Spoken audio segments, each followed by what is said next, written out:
Shalom, bien-aimés de Dieu, je vous salue dans le nom précieux de Jésus notre Seigneur. Mon frère, ma soeur, le Seigneur t'a accordé la grâce de te réveiller ce matin et tant mieux, le Seigneur est fidèle pour que cette journée soit une journée qui est agréable à toi, où tu t'appuies sur sa parole, où te réjouir en lui, parce que c'est ce qu'il demande à tous ceux qui ont la foi en lui, de se confier pour garder une sérénité. Et nous savons que chaque jour pour nous, c'est un jour de défi. Mon frère, ma sœur, compte sur la grâce de Dieu. Alors, ce matin, nous allons examiner une parole dans Matthieu chapitre 6. Ne t'inquiète pas, mon frère. Arrête de t'inquiéter et occupe-toi des affaires du Père, des affaires de Jésus-Christ. Jésus, à 12 ans, disait à ses parents, « Je dois m'occuper des affaires de mon Père. » Bien-aimés de Dieu, la Bible déclare dans Matthieu chapitre 6, le verset 33, le verset 34, « Cherchez premièrement le royaume et la justice de Dieu, et toutes ces choses vous seront données par-dessus. Ne vous inquiétez donc pas du lendemain, car le lendemain plutôt aura soin de lui-même. À chaque jour suffit sa peine. » Bien-aimé, cette déclaration est ce que je viens de lire, c'est la conclusion d'une liste de choses que le Seigneur a citées, qui occupent notre pensée et qui nous inquiètent au quotidien. Bien-aimé, l'inquiétude tue la foi. L'inquiétude tue la confiance dans le Seigneur. Et plus tu es inquiet, moins ta foi dans le Seigneur sera solide. Ce que la Bible nous demande, c'est plutôt de lui faire confiance, de bâtir notre confiance en lui. Et c'est ça aussi la foi, la ferme assurance. Et c'est pour cela qu'il va donner des exemples des choses, ou bien dégonfler les choses qui nous inquiètent au quotidien. Il va commencer à partir du verset 25.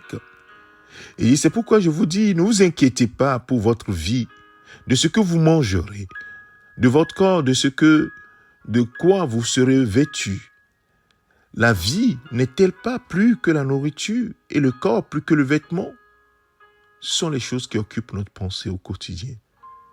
Et Jésus continue à dire, regardez les oiseaux du ciel, ils ne sèment ni ne moissonnent et ils n'amassent rien dans des greniers et votre Père céleste les nourrit. Ne valez-vous pas beaucoup plus qu'eux?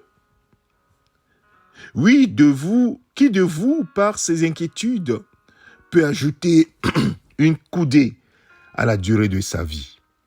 Et pourquoi vous inquiétez au sujet du vêtement? Considérez comment croissent les lys des champs. Ils ne travaillent ni ne filent. Cependant, je vous dis que Salomon même, dans toute sa gloire, n'a pas pu être vêtu comme l'un d'eux.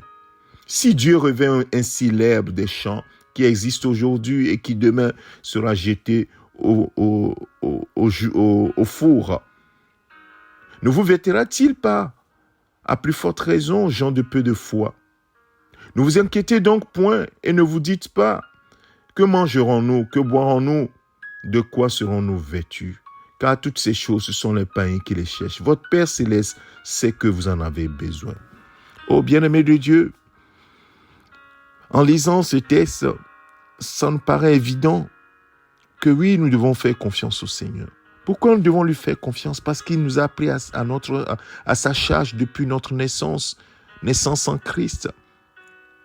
Nous sommes nés de nouveau. Et c'est par l'Esprit que nous sommes nés de nouveau. Et nous lui appartenons. La Bible dit que nous sommes devenus des héritiers de Dieu et co-héritiers avec Christ.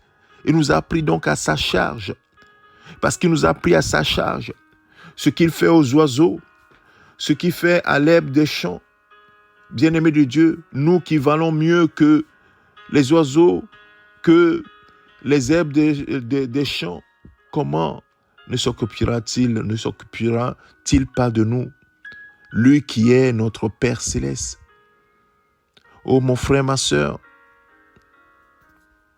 cesse tes inquiétudes et bâtis ta confiance dans le Seigneur. Il est fidèle. Et quand cette inquiétude va partir de ton cœur, alors occupe-toi des affaires du Père. Occupe-toi à faire quelque chose pour le Seigneur. Et c'est ça qui fait que de plus en plus, ta confiance dans le Seigneur, ta joie dans le Seigneur va se pérenniser. Mais si tu ne fais rien pour le Seigneur, tu n'attends que le Seigneur fasse des choses, tu attends toujours que le Seigneur fasse des choses pour toi. Mon frère, ma soeur, l'inquiétude va toujours continuer. Mais en t'occupant des affaires du Père, le Père s'occupe des tiennes. Et c'est ce que nous devons faire au quotidien, mon frère, ma soeur. S'occuper des affaires de notre Seigneur. Et il s'occupera de nous parce qu'il est fidèle et ne manquera pas son devoir. Alors, mon frère, ma soeur, ce matin, occupe-toi des affaires du Père et surtout fais-lui confiance. Bâtis ta confiance en lui. Nous allons prier. Père, il t'a plu de ramener cette parole devant nos yeux, que nous puissions juger nous-mêmes. S'il est logique que nous puissions nous inquiéter de notre vie chaque jour, ce que nous allons manger, ce dont nous allons nous vêtir, ce que nous allons boire, et ne pas nous occuper de tes affaires. Ô Père, donne-nous le courage, donne-nous la force de pouvoir te confier toutes choses et de nous occuper de tes affaires. Nous savons que toi, tu es fidèle et tu ne rateras jamais de faire ce que tu dois faire. Mais nous sommes souvent infidèles. Mais toi, dans ta grâce, tu nous pardonnes toujours. Nous voulons te dire merci, Seigneur. Fortifie-nous encore ce jour et bénis cette journée, cette semaine pour chacun d'entre nous. Donne-nous de méditer cette parole et de bâtir notre confiance en toi, Père.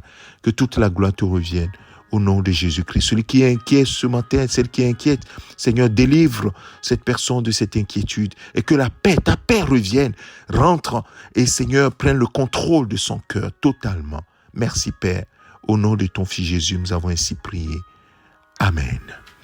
Mon frère, ma soeur, que le Seigneur te bénisse. Excellente journée, c'est ton serviteur, le pasteur Alexandre. Amen.